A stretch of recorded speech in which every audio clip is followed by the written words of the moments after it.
Baru-baru ini sebuah unggahan yang menayangkan seekor monyet tampak pasrah dipakaikan makeup menjadi perbincangan warganet. Monyet yang diberi nama Baim Junior ini hanya bisa pasrah ketika dirias oleh pemiliknya. Mengutip akun TikTok @mia_picasso, salah satu pengguna Twitter @indiratendi mengecam tindakan yang dilakukan pemilik monyet tersebut.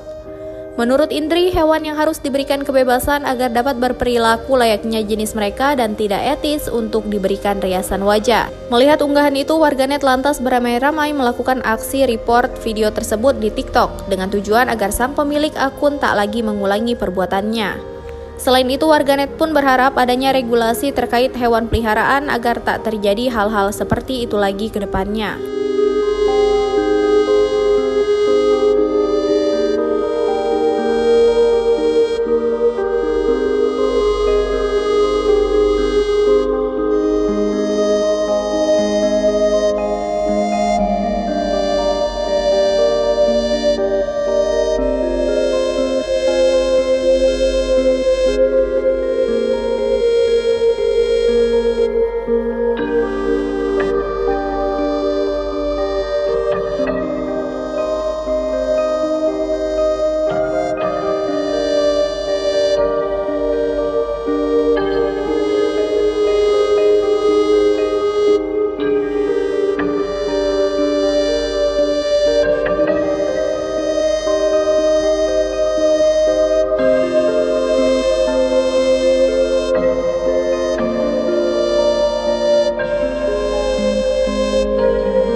Terima kasih sudah nonton.